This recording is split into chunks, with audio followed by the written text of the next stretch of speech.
Well, I want to kick off this video and really just kind of provide an introduction into each of us, our backgrounds, where we come from, what we're working on, and really how we got started kind of down our career path in design that led us to presentation design.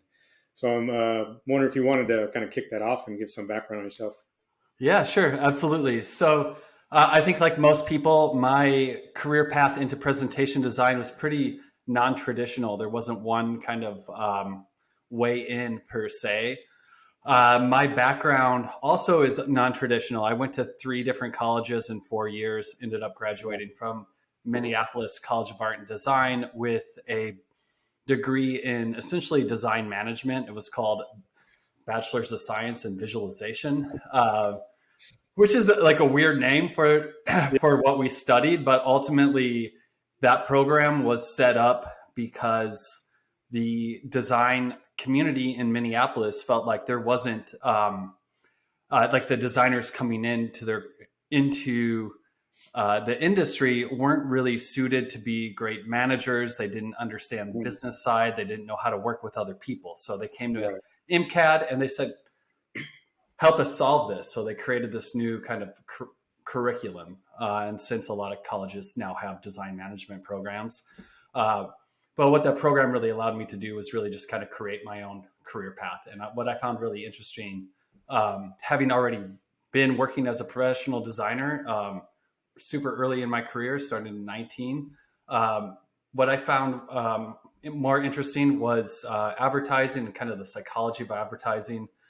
So I went down that path and I studied consumer research and insights and art direction and all of those things, and ultimately went into advertising right outside of college, and really learned about the power of storytelling, the power of working with other people, the importance of design, kind of all of those things added up. And while I was working in advertising, what I noticed was, the designers didn't really love creating presentations. We're constantly creating pitch decks or design, treatment boards, all sorts of presentations, all sorts of decks, constantly churning them out, being built in InDesign, Right. which is great for designers, but frustrating for anyone who doesn't have InDesign.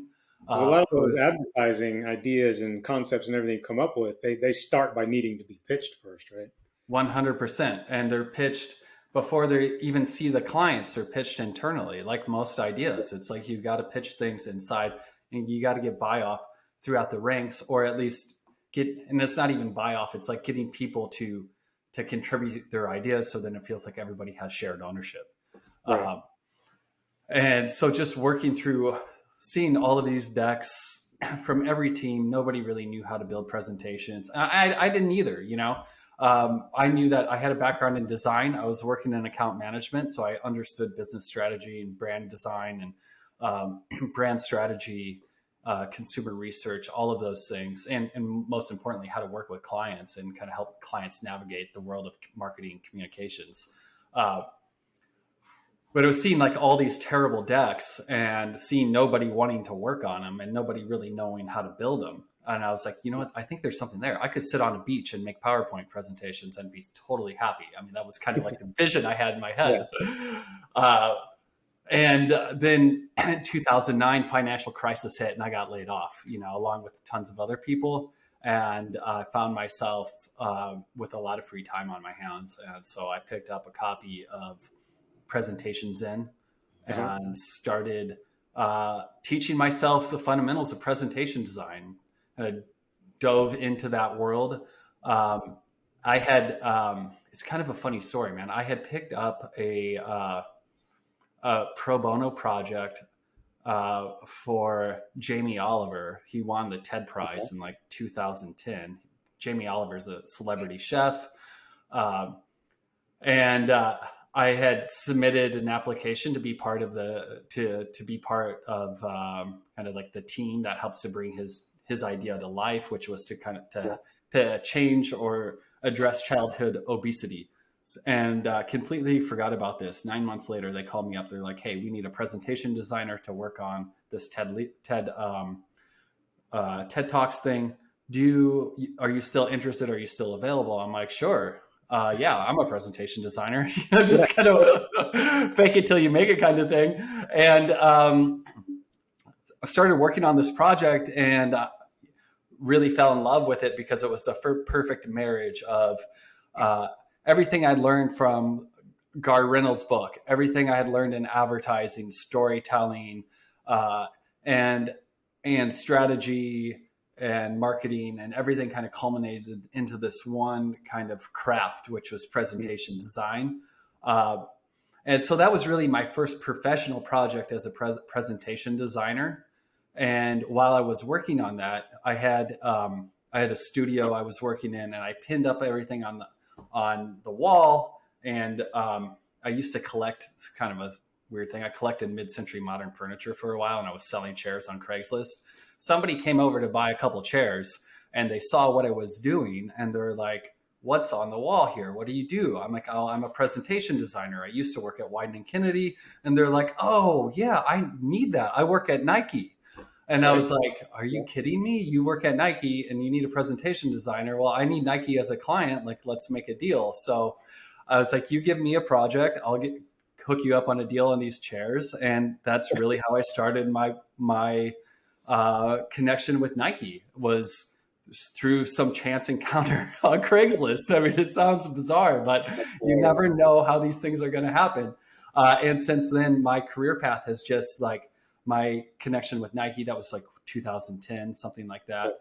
And it's just built over time. You know, once I got my foot in the door there, it just has been growing and growing and growing. And has clients had left Nike and gone on to work at in other companies and other industries, they have kept me in their Rolodex, and my client roster has since grown to a point where I'm, no longer reliant on that sole client or that sole connection, but I have, multiple eggs in the basket, so to speak, now, and a team of designers, a network of other presentation folks and writers, producers who I can reach out to as needed to work on more projects as they come in. So Yeah. it's been a really fulfilling career for me, and it's really the only thing I can ever imagine doing, because it allows me to both be creative and strategic and work with clients. It's kind of like I get to put all my fingers in a pot. Yeah. And when I was working in advertising and I was only doing one thing, honestly, it was just not the right fit for me. I wasn't happy just working on account management, or when I was just a graphic designer, just, heads down the full time, it, Yeah. it wasn't the right mix of skills for me. And I absolutely love what I do now, and wouldn't change it for anything. Yeah, that's great. I mean, your experience definitely like covers the gamut, and I think there's so many different points I can just dive into on what you covered, and I think a few of them are, you know, the unconventional path to becoming a presentation designer, because as you mentioned, there's not much um, opportunities in terms of the education of how to become one, or how do you learn to become a presentation designer, or where do you look for those opportunities. That doesn't really exist. And I think most people who are presentation designers have that non-traditional path where they just kind of bounce around and then find out that, hey, someone asks them, can you do this work for them? And then all of a sudden they have a title. Yeah, I'm a presentation designer. Sure. And then they just keep going from there.